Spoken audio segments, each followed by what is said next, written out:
Hermanos, vamos a participar de la meditación de la palabra del Señor. Entonces vamos a leer en Esdras el capítulo 9 y leeremos desde el versículo número 5 hasta el versículo 15. Esdras 9 del 5 al 15. Y dice así: Y a la hora del sacrificio de la tarde me levanté de mi aflicción y habiendo rasgado mi vestido y mi manto, me postré de rodillas y extendí mis manos a Jehová, mi Dios. Y dije: Dios mío, confuso y avergonzado estoy para levantar, oh Dios mío, mi rostro a ti, porque nuestras iniquidades se han multiplicado sobre nuestra cabeza y nuestros delitos han crecido hasta el cielo. Desde los días de nuestros padres hasta este día hemos vivido en gran pecado, y por nuestras iniquidades nosotros, nuestros reyes y nuestros sacerdotes, hemos sido entregados en manos de los reyes de las tierras, a espada, a cautiverio, a robo, a vergüenza que cubre nuestro rostro como hoy día. Y ahora, por un breve momento, ha habido misericordia de parte de Jehová nuestro Dios, para hacer que nos quedase un remanente libre y para darnos un lugar seguro en su santuario, a fin de alumbrar nuestro Dios, nuestros ojos, y darnos un poco de vida en nuestra servidumbre. Porque siervos somos, mas en nuestra servidumbre no nos ha desamparado nuestro Dios, sino que inclinó sobre nosotros su misericordia delante de los reyes de Persia, para que se nos diese vida para levantar la casa de nuestro Dios y restaurar sus ruinas y darnos protección en Judá y en Jerusalén. Pero ahora, ¿qué diremos, oh Dios nuestro, después de esto? Porque nosotros hemos dejado tus mandamientos, que prescribiste por medio de tus siervos los profetas, diciendo: la tierra a la cual entráis para poseerla, tierra inmunda es a causa de la inmundicia de los pueblos de aquellas regiones, por las abominaciones que la han llenado de uno a otro extremo con su inmundicia. Ahora pues, no daréis vuestras hijas a los hijos de ellos, ni sus hijas tomaréis para vuestros hijos, ni procuraréis jamás su paz ni su prosperidad, para que seáis fuertes y comáis el bien de la tierra, y la dejéis por heredad a vuestros hijos para siempre. Mas después de todo lo que nos ha sobrevenido a causa de nuestras malas obras y a causa de nuestro gran pecado, ya que tú, Dios nuestro, no nos has castigado de acuerdo con nuestras iniquidades y nos diste un remanente como este, hemos de volver a infringir tus mandamientos y a emparentar con pueblos que cometen estas abominaciones. ¿No te indignarías contra nosotros hasta consumirnos sin que quedara remanente ni quien escape? Oh Jehová, Dios de Israel, tú eres justo, pues hemos quedado un remanente que ha escapado como en este día. Henos aquí delante de ti en nuestros delitos, porque no es posible estar en tu presencia a causa de esto. Amén. Esta es la palabra del Señor, hermanos. Nosotros en esta oportunidad vamos a continuar con nuestra meditación acerca de el incidente ocurrido en Esdras, el capítulo 9. Recuerda usted que decíamos en la primera parte del versículo 1 al versículo 4, es el contexto a esta oración. Hubo una situación donde eh, se manifestó la infidelidad. Dos cosas vimos: la infidelidad del pueblo de Dios. Ahí está en el versículo número 1, usted lo puede ver. Y la infidelidad del pueblo de Dios estaba en los términos, recuerda, de los matrimonios mixtos. Ellos se unieron con las familias de los pueblos donde ellos se encontraban, y eran naciones paganas que no conocían a Dios. Ese fue su pecado de Israel, y ese pecado trajo una consecuencia, definitivamente que sí. Además, y fundamentalmente, ofendía a Dios esta desobediencia del pueblo. Y vimos en segundo lugar que este hecho impactó en todo Israel. Y vimos que en el primer caso, en Esdras, ahí cuando vimos nosotros el versículo número 3, el versículo número 4, le afectó tremendamente a Esdras, creó gran conmoción este pecado del pueblo de Dios. Y no solamente fue un hecho de que causó gran conmoción, sino que la implicancia del pueblo de dejar de lado a Dios al unirse con los pueblos paganos tenía una consecuencia también. Fundamentalmente, y hemos visto que aparte de ofender a Dios, de faltar a su palabra, ellos se desviaban en la adoración a Dios.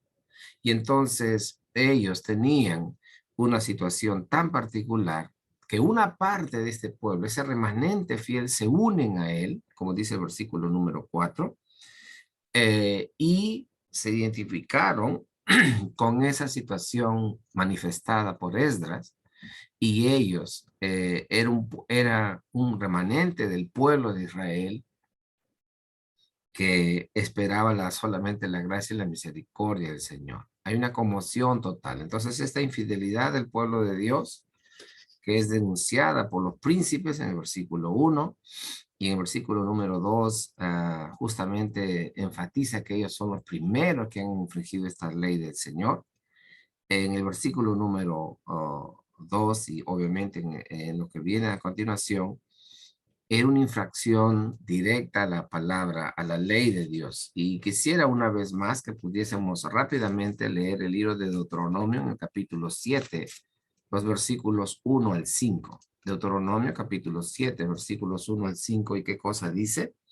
Cuando Jehová tu Dios te haya introducido en la tierra en la cual entrarás para tomarla y haya echado delante de ti a muchas naciones, al Eteo, al Jerjeseo, al Amorreo, al Cananeo, al Fereceo, al Ebeo, al Jebuseo, 7 naciones mayores y más poderosas que tú, y Jehová tu Dios te haya entregado delante de ti, y las hayas derrotado, las destruirás del todo, no harás con ellas alianza, ni tendrás con ellas misericordia, y no emparentarás con ellas, no darás tu hijo, no darás tu hija a su hijo, ni tomarás a su hija para tu hijo, porque desviará a tu hijo de en pos de mí, y servirán a dioses ajenos, y el furor de Jehová se encenderá sobre nosotros y te destruirá pronto. Mas así habéis de hacer con ellos. Sus altares destruiréis y quebraréis sus estatuas y destruiréis sus imágenes de acera y quemaréis sus esculturas en el fuego. En el libro de Deuteronomio nosotros podemos ver que la ley de Dios es explícitamente clara en cómo Israel, el pueblo de Dios, no debe tener esas uniones con los pueblos enemigos de Dios. Eran pueblos que tenían muchos dioses y el politeísmo era rechazado por Dios. Y Dios lo había establecido dentro de la normativa que estaba prohibido los matrimonios con otros pueblos. Y veíamos y pensábamos en esto. Bueno, en el capítulo 9 del versículo 5 en adelante, como hemos dado lectura, rápidamente veremos algunos aspectos de esta situación como tal. El pueblo de Dios ha desobedecido, el pueblo de Dios ha manifestado su infidelidad a Dios, el pueblo de Dios está infringiendo la ley de él y es reiterativa esta actitud y esta conducta del pueblo de Dios. Hoy día entonces veremos la parte propiamente dicha de la confesión, la oración de confesión de Esdras, ¿no? Y eso está referido del versículo número 6 hasta el versículo número 15. No vamos a escudriñar exhaustivamente cada frase de cada aspecto, los versículos, tomará mucho tiempo, pero sí recoger las ideas fundamentales de esta oración. Y dice así entonces, versículo 6, y dije, Dios mío, confuso y avergonzado estoy para levantar, oh Dios mío, mi rostro a ti, porque nuestras iniquidades se han multiplicado sobre nuestra cabeza y nuestros delitos han crecido hasta el cielo. ¿Qué es lo que vemos aquí? Esdras estaba en infidelidad para con Dios. Esdras se había unido en estos matrimonios mixtos. No. Pero ¿por qué él habla en plural y se incluye? Hemos pecado, nuestras iniquidades. Vemos la clara identificación de Esdras como escriba diligente, como un hombre temeroso de Dios y un hombre que sabía las consecuencias que había para la infidelidad del Hijo de Dios con respecto a la palabra. Él sabía que Dios juzgaba y castigaba. Es más, él enseñaba eso, porque él sabía muy bien la ley de Dios. Pero esta identificación nos hace recordar que, o nos hace tener presente, perdón, que en esta identificación de él como líder de este pueblo, que está orientando y guiándolo, se identifica plenamente con este pueblo ante Dios. Y las virtudes y los defectos es parte de la experiencia del colectivo. Y es interesante ver cómo Esdras expresa, identificándose ante Dios, que la falta es de la nación, es del pueblo. Y eso es muy importante tener presente en el modelo de Cristo. Y es importante tener presente esto porque Esdras de una u otra forma, en su presentación aquí en el libro como tal, y así también en Nehemías, nos hace ver, es una figura de Cristo. Es un tipo que representa aspectos, características de la misión, de la obra de Cristo a favor de su iglesia. Él se identifica, por eso dice, confuso y avergonzado estoy. Nuestras iniquidades se han multiplicado. Un primer aspecto, en tanto vemos la identificación de Esdras con la nación, también es que él sabe lo que implica el peligro que hay de caer o de practicar la idolatría. Entonces, justamente está aquí. Y él dice, desde los días de nuestros padres hasta este día hemos vivido en gran pecado. Nuestras iniquidades, perdón, y por nuestras iniquidades nosotros, nuestros reyes, nuestros sacerdotes, hemos sido entregados en manos de los reyes de la tierra, a espada, a cautiverio, a robo, a vergüenza, que cubre nuestro rostro como el día de hoy. Si bien es cierto, Esdras no participaba individualmente en esta falta, pero él nos hace ver que el colectivo, la nación, el pueblo judío, sufría las consecuencias del pecado que cometía. Si bien es cierto, había un remanente fiel, como lo vemos aquí, este grupo de creyentes que habían obedecido a la palabra de Dios y no se habían juntado en estos matrimonios mixtos, vienen y interceden y se juntan con Esdras para expresar su identificación con la verdad de la palabra de Dios. Pero sin embargo, la expresión de Esdras es que Israel, como pueblo de Dios, viene sufriendo vez tras vez, continuamente. ¿Qué sufren?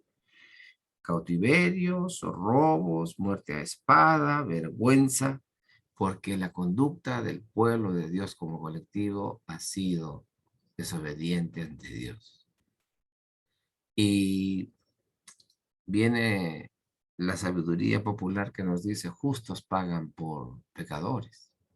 Y ahí nos damos cuenta cómo muchas veces cuando Dios ha castigado a su pueblo, verdaderamente el castigo es fuerte y severo. El haber sido llevados al exilio, el haber sido sacados de su territorio, el estar en esas condiciones de vida hoy. El pueblo es rebelde, desobediente. Entonces vemos ahí cómo en esta intercesión, Esdras, en primer lugar, se acerca a Dios, reconociéndole como tal, oh Dios mío, mi rostro, eh, no puedo, dice, avergonzado no puedo entrar mi rostro a ti. Reconoce a Dios. Se identifica con esa falta del pueblo. Nuestras faltas, nuestras transgresiones son muchas delante de ti. Y hemos sufrido todo tipo de oprobio, Señor. Entonces, es importante ver aquí la identificación para un genuino arrepentimiento de esta nación. Esa identificación de Esdras para que se entienda que este pecado ofende a Dios y la nación de Israel está en esa situación. Pero ahora él manifiesta, fíjese, que ha habido castigo, desobediencia, castigo, etcétera, etcétera, etcétera. Y ahora, versículo 8, por un breve momento ha habido misericordia. Dios ha permitido en su gracia que se manifieste algo particular en la historia de este pueblo. Ahora, precisamente, justo con Esdras, en los tiempos de Esdras, ante Dios. Y este grupo, este remanente fiel, es importantísimo tenerlo presente. ¿Por qué? Porque no es que Israel peca y Dios los elimina por completo. Dios va a disciplinar, sí, pero su misericordia siempre está ahí manifiesta. Y este remanente fiel es también importantísimo, porque de este remanente fiel viene el Mesías. Entonces, ¿cómo a través de la historia en el Antiguo Testamento se ve? Hay un mandato de Dios, hay una orientación específica para su pueblo, hay una desobediencia del pueblo de Dios, pero siempre hay un remanente fiel. Importantísimo señalarlo. Y particularmente dice, ahora por un breve momento ha habido misericordia de parte de Jehová nuestro Dios para hacer que nos quedase un remanente libre y para darnos un lugar seguro en su santuario, a fin de alumbrar nuestro Dios, nuestros ojos y darnos un poco de vida en nuestra servidumbre.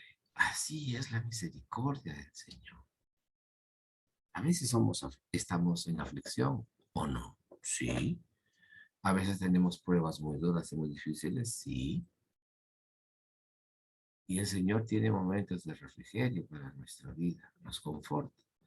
Aunque ande en valle de sombra de muerte, no temeré mal alguno, porque tú estarás conmigo. Palabra del Señor, ¿no es cierto? Y era la convicción de David, y era la convicción nuestra también.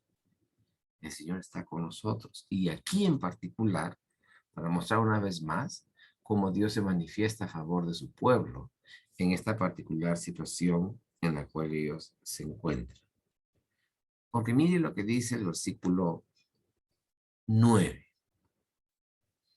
Porque siervos somos, mas en nuestra servidumbre no nos ha desamparado nuestro Dios, sino que inclinó sobre nosotros su misericordia delante de los reyes de Persia. ¿Recuerda usted cómo nosotros hemos estado viendo esta situación en particular? ¿Se acuerda por qué Israel está ahora en Jerusalén? ¿Qué leímos nosotros en Esdras el capítulo 1? En Esdras el capítulo 4, el capítulo 5. Y en Esdras el capítulo 7. ¿Qué leímos? ¿Recuerda? Cómo Dios usó a Ciro para que estableciera un decreto. ¿Y qué dice? ¿Recuerda lo que leímos en Esdras 1:1? Sí, Israel volviera a Jerusalén. Y Ciro le da la exaltación a Dios como tal. Recuerde usted, Esdras 1:2. Así ha dicho Ciro, rey de Persia: Jehová Dios, el Dios de los cielos, me ha dado todos los reinos de la tierra y me ha mandado que le edifique casa en Jerusalén, que está en Judá. Ahí podemos ver el caso particular de Ciro, el gran rey Ciro, ¿no es cierto? Y ahora el pueblo participa de esta bendición y entonces hay un obrar de Dios a favor de su pueblo. ¿Recuerda cuando hubieron las oposiciones? ¿Recuerda usted cuando hubo toda esa situación de oposición sistemática? ¿Qué pasó con Darío? ¿Recuerda usted? también se ordenó que se hiciera otra vez esa reconstrucción, capítulo 4, yéndonos a de Judá, que los venidos día edificaban casa al templo del Señor. Ahí está su oposición. Sin embargo, el capítulo 5, versículo 1, profetizaron a Ageo, hijo de Ido, ambos profetas a los judíos que estaban en Jerusalén en el nombre de Dios de Israel, quien estaba sobre ellos. ¿Y qué pasó? Se estableció que Israel debería regresar para reconstruir el templo en los tiempos de Darío. Podemos ver ahí la gracia y la misericordia de Dios. Y también ahora, en la expresión propiamente dicha de Artajerjes, cuando le está diciendo a Esdras que puede regresar en el capítulo número 7. Pasadas estas cosas en el reinado de Artajerjes, rey de Persia, Esdras, hijo de Hilcías, y todos los demás, dice, todos los descendientes, perdón, y con eso, versículo 7, subieron a Jerusalén algunos de los hijos de Israel y de los sacerdotes, levitas, cantores, porteros, sirvientes del templo, en el 7º año del rey Artajerjes. Subieron a Jerusalén. Y eso es lo que en la oración de Esdras se destaca. Hay un tiempo en el cual el Señor ahora permite que su pueblo disfrute de esta gracia y de esta misericordia para un propósito, para levantar la casa de nuestro Dios, y etcétera, y etcétera, etcétera. Y es lo que hemos visto en el capítulo 3, capítulo 4. Podemos ver aquí entonces en esta oración de intercesión, hay una genuina humillación ante Dios. El pecado se declara y se confiesa a Dios tal como ha sido manifestado. Y se aboga o se pide, se suplica la misericordia de Dios. Se reconoce la manifestación de esa gracia del Señor, porque a pesar de la infidelidad del pueblo, Dios siempre ha tenido misericordia con su pueblo Israel. Y con nosotros hoy día no es igual. Sí, es igual. Entonces debemos tener presente que nuestro Dios también tiene en consideración todas estas cosas y grande es su misericordia, pero debe haber un arrepentimiento genuino y sincero. Y dice versículo 10, pero ahora, ¿qué diremos, oh Dios nuestro, después de esto? Porque nosotros hemos dejado tus mandamientos, que prescribiste por medio de tus siervos los profetas, diciendo: la tierra a la cual entraréis para poseer la tierra inmunda es a causa de la inmundicia de los pueblos de aquellas regiones, por las abominaciones que le han llenado a uno y otro, extremo con su inmundicia. Entonces, fíjese aquí, en esta confesión, hay un reconocimiento de las faltas y se describe la falta cometida. Sí, el pueblo ha hecho cosas abominables ante el Señor. Al irse a rendir culto a los dioses paganos, también ha participado, como dijeron ya en el versículo número 1, estos príncipes, y hacían conforme a sus abominaciones. Hacía el pueblo conforme a la ordenanza, lo establecido por estos pueblos paganos, idólatras, y ofendían al Señor porque hacían cosas abominables a los ojos de nuestro Dios. Y Esdras lo está señalando. Entonces, cuando nosotros también oramos al Señor, porque el Señor tenga gracia y misericordia de nosotros, debemos confesar nuestro pecado sinceramente a Él y debemos declarar cuál es nuestro pecado. Porque declarando cuál es el pecado que hemos cometido ante el Señor, una primera reacción de nosotros es un pesar por haber ofendido al Señor. Y rechazamos eso de nuestras vidas. El arrepentimiento tiene que ver con ello. La confesión del pecado y el rechazo de ese pecado y el acercarse al Señor, que es lo que necesita nuestra alma para estar en comunión con Él. Pero fíjese, hay que declarar la falta. Hay que decirle al Señor. Eso no dice: Señor, tú ya sabes cuál ha sido. No, Él declara ahí punto por punto. Eso significa humillarse, eso significa reconocer, eso significa darse cuenta como uno ha ofendido al Señor y por eso uno se aparta, porque es consciente que eso ofende al Señor. Y entonces fíjese lo que dice aquí, ahora pues, versículo 11, ahora pues, no daréis vuestras hijas a los hijos de ellos, ni sus hijas tomaréis para vuestros hijos, ni procuraréis jamás su paz, ni su prosperidad, para que seáis fuertes y comáis el bien de la tierra y dejéis por heredad a vuestros hijos para siempre. Esa sigue destacando el mandato del Señor. Y eso tiene mucha importancia para nosotros, hermanos. Está descrito ahí en Esdras, en Deuteronomio capítulo 7, ¿no? Como lo está aludiendo él. Pero es importante saber qué implica, en qué consiste esa ofensa a nuestro Dios. Y eso es algo importante que todo hijo de Dios debe considerar, porque verdaderamente, nosotros debemos vivir como el Señor quiere que vivamos, y cuando desobedecemos debemos reconocer, confesar y apartarnos de nuestro pecado. La indicación aquí es que ellos no deberían dar sus hijas para que se unan con los hijos de esos pueblos, ni tampoco sus hijos para que tengan unión con estas chicas de estos pueblos enemigos de Dios. Ni hijos ni hijas. Es importante cómo se observa eso, ¿no? Entonces es importante que el pueblo de Dios, que nosotros también sepamos lo que eso significa.